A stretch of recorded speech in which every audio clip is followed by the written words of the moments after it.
Bonjour. Aujourd'hui, on va continuer toujours dans ces 10 paroles pour vivre.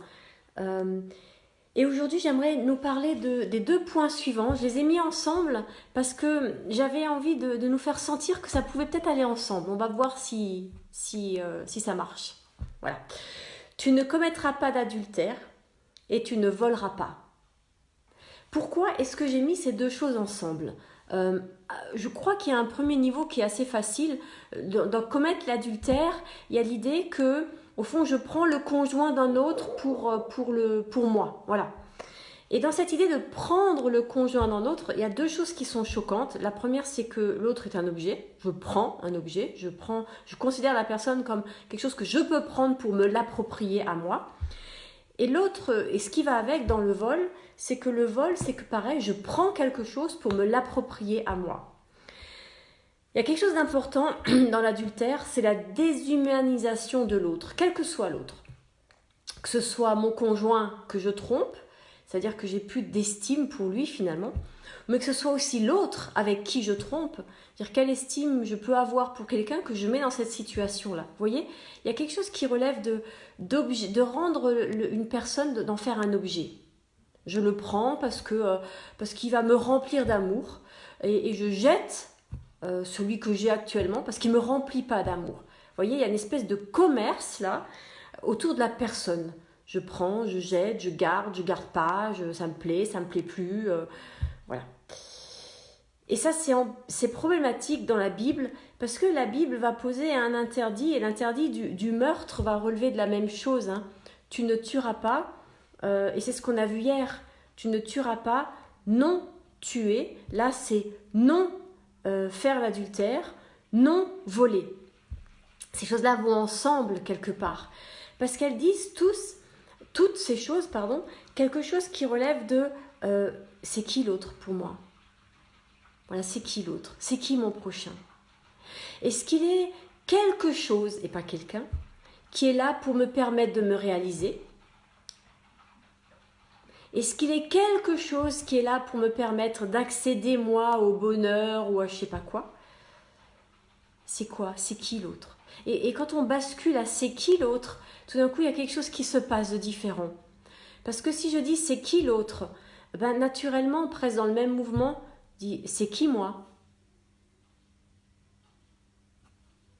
Alors mes actes ne collent pas parfaitement à qui je suis. Vous savez, il y a ces loupés, c'est vous dire ah mais c'est pas ce que je voulais dire, c'est pas là où je suis. Et c'est là où on ne peut pas enfermer l'autre dans qui on dit qu'il est. Voilà. Vous savez, c'est comme cette phrase redoutable qu'on a entendue. Alors à l'école, ça condamne pas l'école, mais parce que les parents l'ont dit de la même manière. Vous voyez, c'est oh mais toi t'as encore eu 5 en maths, comment t'aurais pu avoir? Enfin t'es nul, voilà. Et paf, toute sa vie, on est condamné à 5 en maths. Mais il y a l'inverse aussi. C'est oh, t'as eu 18, c'est normal, t'es bon. Et puis voilà, c'est normal. Mais le jour où j'ai 5, et l'autre le jour où il a 18, vous voyez, et c'est ça, qui ça renvoie à la question du sens, qui? Le vol. Dans les deux cas, il est question de vol, que ce soit pour un objet ou que ce soit pour une personne. Et si je vole, dans les deux cas, c'est parce que j'essaie de me remplir, parce qu'il y a du vide en moi. Et parce que je crois qu'un objet ou qu'une personne va me remplir. Et c'est souvent ce qu'on attend de l'autre dans une relation. C'est que le conjoint, il me remplit, il me comble. Et on dit bien, hein, tu me combles de bonheur. Et c'est fondamentalement faux. L'autre n'est pas là pour me combler de bonheur. L'autre ne va pas remplir le vide en moi. Et j'aimerais nous redire, on sort de Pâques. Le tombeau est vide. Et il va être vide pendant longtemps, pendant 50 jours, jusqu'à Pentecôte, où le tombeau va être rempli de quoi? De la présence du Saint-Esprit. Voilà ce qui me remplit. Voilà ce qui fait que je peux donner de l'amour à l'autre, à mon conjoint. Et voilà ce qui fait que je ne vais pas le tromper ou que je ne vais pas l'utiliser comme un objet pour me combler moi. Ce n'est pas l'autre qui peut me combler. L'autre ne va jamais pouvoir me combler.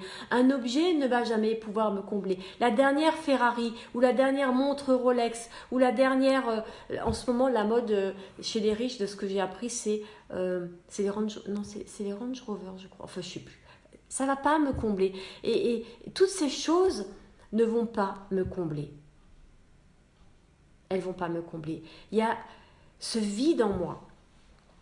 Seul Dieu peut le combler.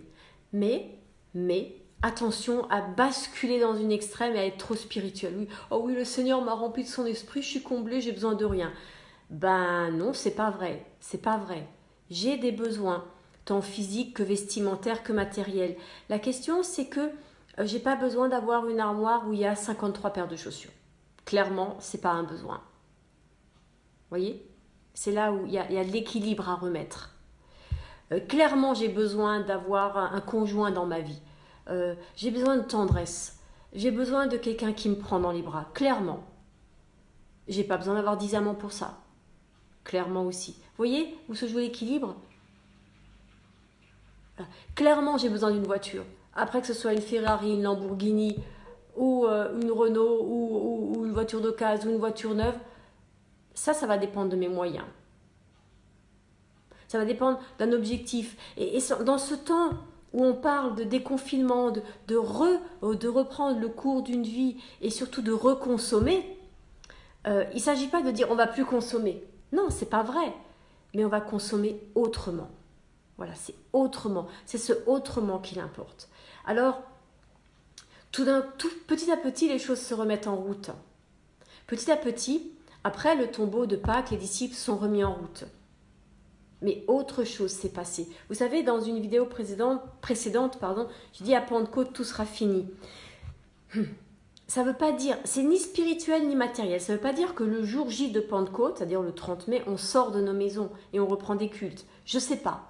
Parce que Jésus ne savait pas non plus. Jésus a clairement dit, je ne sais pas quand vient le Père. Je ne sais pas si le 30 on aura un culte. De tout mon cœur, le 30 mai, j'aimerais faire un culte à Pentecôte. Mais je ne sais pas si ça va être possible. Peut-être, dans certains lieux, dans certaines églises. Nous, ici, on pourra peut-être le faire parce qu'on est une petite église, parce qu'il y a plein de places dans le temple, parce que si chacun respecte les distances, je ne sais pas. Mais je ne sais pas. Par contre, ce que je sais, c'est qu'il y a un processus qui s'est mis en route. Et que ce processus se termine avec Pentecôte. Et on verra dans les vidéos que je peux encore faire jusqu'au 12 mai, parce que là, on est bientôt à la fin de ces 10 paroles, et Seigneur m'a mis à cœur la suite. On verra que le jour de Pentecôte, ça y est, c'est fini. C'est pas tout et pas fini. Après, relisez les livres des Actes des Apôtres. Les disciples, ils se font fouetter, ils sont laissés pour morts, ils sont critiqués, Vous voyez? Mais autre chose s'est passé. C'est ça que je veux dire.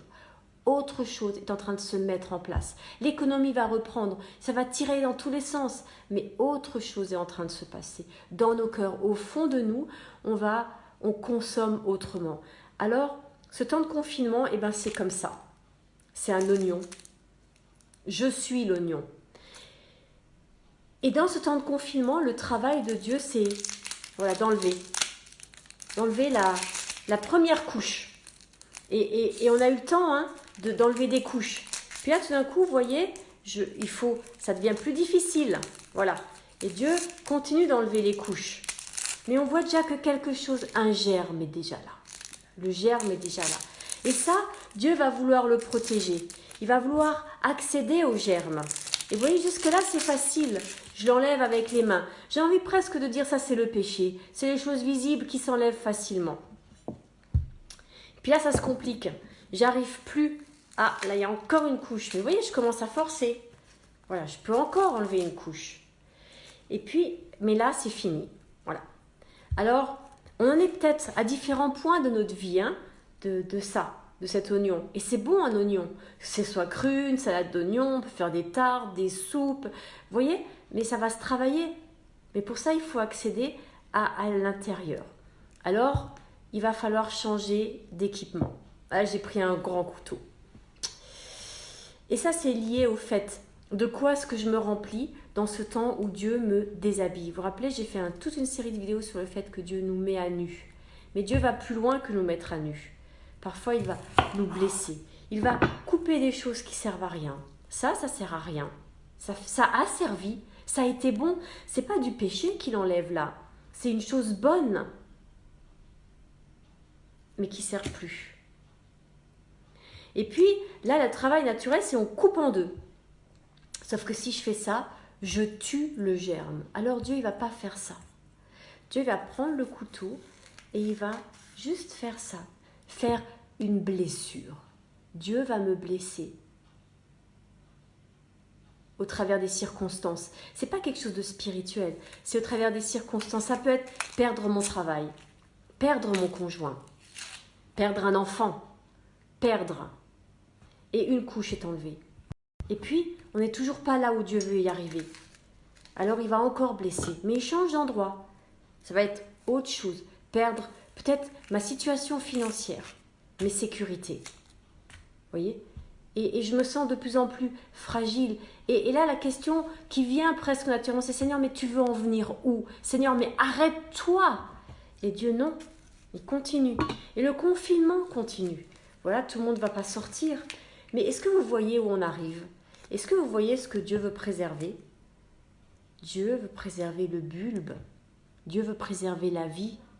Parce que ça, il va le semer pour faire un autre oignon, pour manger. Parce que tout ce que j'ai coupé, c'est bon. Tout ça, c'est pour être mangé. C'est pour nourrir. Pour me nourrir et nourrir d'autres. Alors, ce vide qu'on a l'impression, et qui est vrai, hein, c'est pas qu'une impression, qui est en nous, Dieu le remplit de son esprit. Mais ce vide, c'est peut-être Dieu qui l'a voulu aussi, pour pouvoir justement le remplir. C'est peut-être Dieu qui nous déshabille simplement de nos couches, et c'est pas du péché. C'est pas des mauvaises choses. C'est juste qu'il y a du meilleur. Mais il faut arriver au meilleur. Alors n'ayez pas peur. N'ayez pas peur. Dieu va juste enlever toutes les couches pour arriver au meilleur. Parce que dans ce meilleur-là, regardez, il y a la vie. La vie, elle est là. Et ça, Dieu, il va la préserver, cette vie-là. Il va même la montrer, vous voyez, il va la rendre visible, voilà, il va la rendre visible. Alors cette bonne nouvelle d'aujourd'hui que j'ai envie de vous partager, c'est n'aie pas peur quand Dieu enlève des couches. C'est parce qu'il va à la vie. Il va montrer la vie en toi. Il va montrer la vie. Et quand on sortira de ce confinement, et c'est ça le sens de Pentecôte, c'est que la vie va se voir. Et elle va donner envie à d'autres de vivre. Personne ne peut jamais remplir le vide en moi, si ce n'est le Saint-Esprit. Alors, ne vole pas. Non, ne vole pas. Non, ne commets pas l'adultère. La vie, elle n'est pas à l'extérieur. Elle est là, à l'intérieur, dans tes profondeurs. Et Dieu, dans ce temps, il la révèle dans toute sa beauté. Amen.